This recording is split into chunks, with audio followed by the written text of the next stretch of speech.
As adults, we can struggle to admit when we're wrong, so it's not shocking that children may face the same difficulty, but it is key for everyone to learn how to take accountability. Christina Carter with Intuit Parenting joins us now with some advice. Good morning. Good morning. Well, this is something that we are definitely dealing with at our households, adults and kids alike. But yes, we need to learn to take accountability for our actions, especially when we're wrong, and apologize for that and suffer whatever consequences come from that.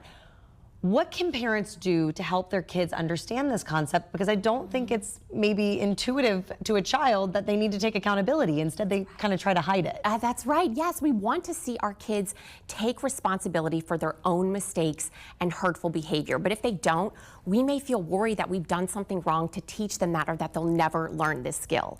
Now, sometimes that's true, but if they struggle with this, it's usually a sign that they have a low tolerance for shame, and they will try to avoid or protect themselves from situations that cause feelings of shame. So what are the signs that your child might struggle taking accountability?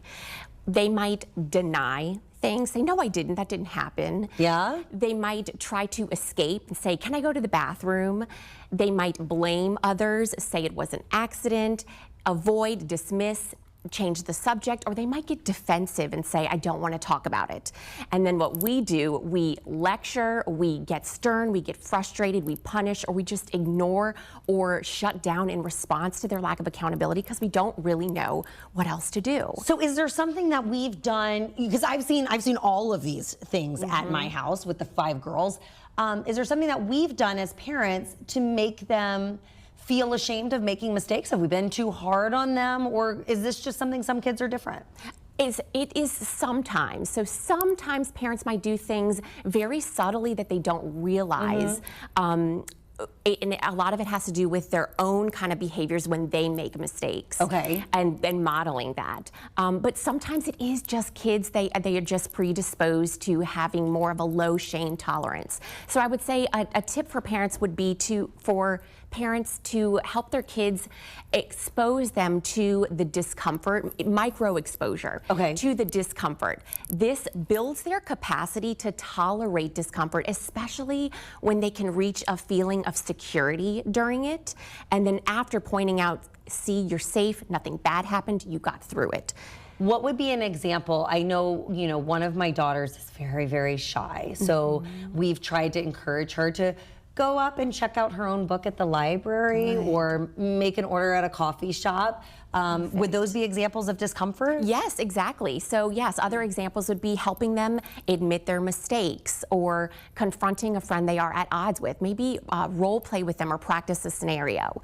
Help them apologize or help them follow through with a promise they made.